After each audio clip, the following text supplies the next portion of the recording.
আসসালামু আলাইকুম everyone. I hope আপনারা সবাই ভালো আছেন। ব্র্যান্ড নিউ একটা ব্লগ দেখার জন্য আবারও আপনাদেরকে স্বাগতম জানাচ্ছি। আজকে আপনাদেরকে আমি ওদের স্কুলে অ্যাডমিশন সংক্রান্ত আরও কিছু তথ্য দিব। বিশেষ করে খরচ কেমন হলো, আমাদের স্কুলের ফিস কত, কত টাকা খরচ করতে হয়েছে সেই সংক্রান্ত কিছু ইনফরমেশন দিব এবং স্কুলে ওদের ভর্তি করানোর জন্য কী কী ডকুমেন্টস আমাদেরকে সাবমিট করতে হয়েছে সেইগুলো বলবো।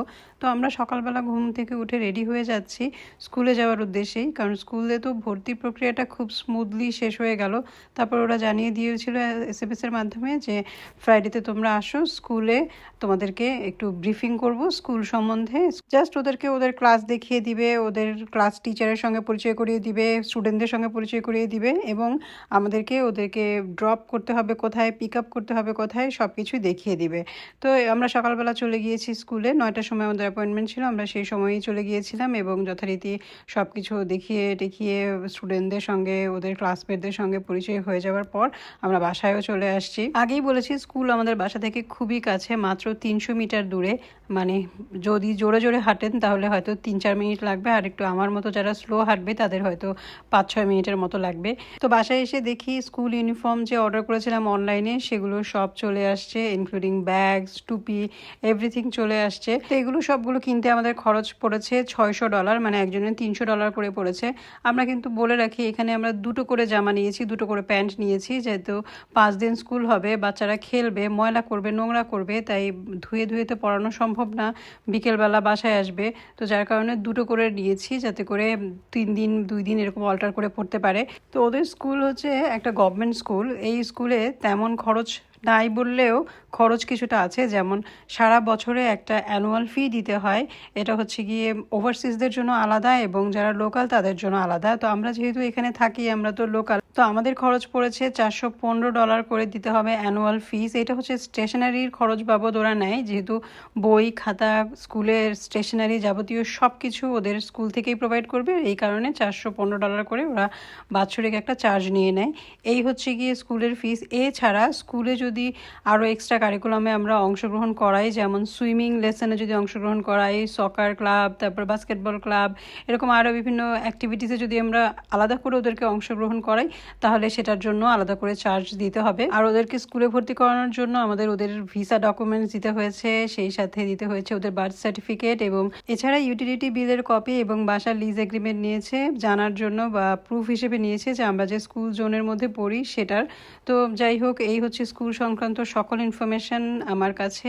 এছাড়া আরও কোনো ইনফরমেশন জানতে চাইলে আমাকে অবশ্যই কমেন্টে জানাবেন, আমি আপনাদের ইনফরমেশনগুলো প্রোভাইড করার চেষ্টা করব। তো টাইম টু টাইম আমি তো ব্লগ শেয়ার করবই আপনাদের সঙ্গে।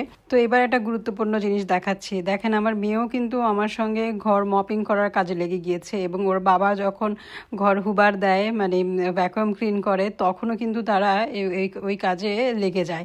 মানে অস্ট্রেলিয়া আসার পর জীবনটাকে যত সহজ করা যায় সেই ব্যবস্থাই আমরা করছি।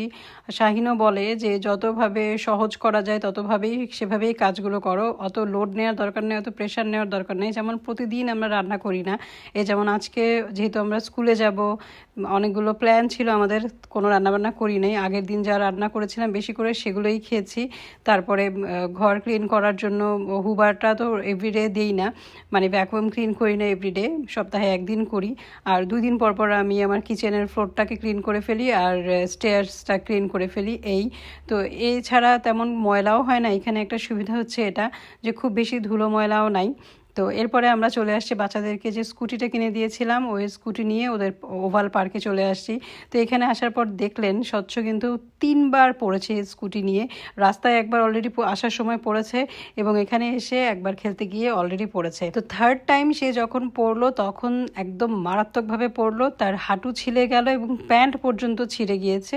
তো সেই অবস্থায় পরে আমরা ওকে নিয়ে আমরা চলে গিয়েছি ওভাল থেকে, যে এখানে আর খেলো না, আজকের জন্য বাদ দাও। আর এইদিকে বাবা মেয়ে সকার খেলছে।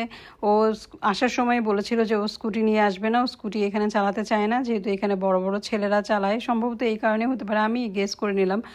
যাই হোক, ও তো অতটা মানে একটু শাই প্রকৃতির, লাজুক প্রকৃতির, সবার সামনে এইভাবে সে চালাতে চায় না।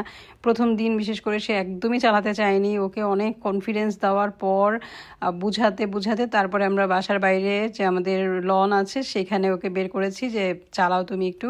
পরে আস্তে আস্তে সে ইউজ টু হয়েছে এবং তার লজ্জা কেটে গিয়েছে, সে চালিয়েছে বাসার বাইরে, কিন্তু এই ওভালে নিয়ে আসেনি এখন পর্যন্ত। সে স্কুটি আনার বদলে বরং বাবাকে বলেছে, বাবা বল নিয়ে যাই, আমরা মাঠে সকার খেলবো। তো যাই হোক, ওইদিকে স্বচ্ছ হচ্ছে তার উল্টো, সে পাগল করে ফেলেছিল স্কুটি কেনার পর থেকে, যে ওভালে নিয়ে গিয়ে ওই জায়গাটায় দেখেছে মানুষজনকে স্কুটি চালাতে, স্কেটবোর্ড চালাতে, সে ওখানেই চালাবে। মানে আমার দুইটা বাচ্চা একদম দুই রকমের, দুই মেরুতে ওদের বসবাস। তো এখানে খেলাধুলা শেষ করে আমরা ওদেরকে নিয়ে গেলাম বিগ ডাব্লিউতে, কারণ ওদের স্কুলের তো ইউনিফর্মের মধ্যে আমরা শুধু উপরের যে টি শার্ট এবং সোয়েটারটা এটা অর্ডার করেছিলাম অনলাইনে, এবং এখানে এসেছি দেখার জন্য যে প্যান্টস পাওয়া যায় কিনা রিজনেবল প্রাইসে, কারণ অনলাইনে যে প্যান্টটা ছিল সেটার দাম অনেক বেশি ছিল। স্কুল থেকে আমাদেরকে বলে দিয়েছিল যে তোমরা বিগ ডাব্লিউ থেকেও নিতে পারো, কোনো সমস্যা নাই, শুধু এক কালারের নেভি ব্লু একটা প্যান্ট হলেই হবে, সেটা হাফ প্যান্ট হতে পারে অথবা ফুল প্যান্টও হতে পারে।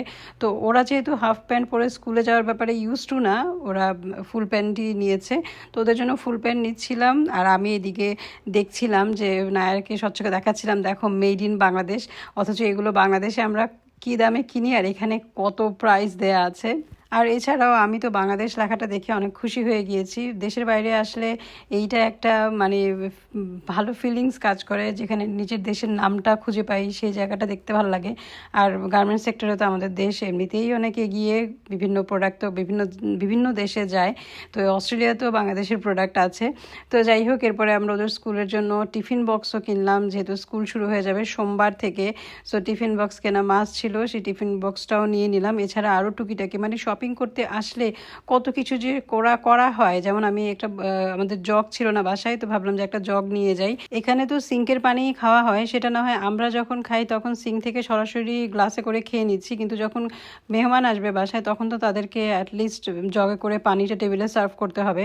তো যাই হোক, এছাড়া আরও অনেক কিছু কিনেছিলাম টুকিটাকি, যেমন একটা স্ক্রাবার কিনেছি, স্বচ্ছ নায়ারের জন্য অ্যাক্টিভিটিস বুকস কিনেছি, এছাড়া আরও কিছু ড্রেস কিনেছি, শীতের কিছু কাপড় কিনেছি। এগুলো বিশেষ করে ইউজ করব রাতে ঘুমানোর জন্য। রাতে ঘুমানোর জন্য এরকম একটা পরে ঘুমালে বেশ ওয়ার্ম ফিল হবে আর শীত শীত ভাব কম লাগবে। তো যাই হোক, এই ছিল টুকিটাকি আমাদের আজকের মতো শপিং করতে গেলে খালি হাতে আসা হয় না। শাহিন বলে দিয়েছিল ঢোকার সময়, দেখো উল্টাপাল্টা কোনো কিছু কিনবা না, কিন্তু কেনা তো হয়ই। তো আজকে বিদায় নিচ্ছি, আল্লাহ হাফেজ।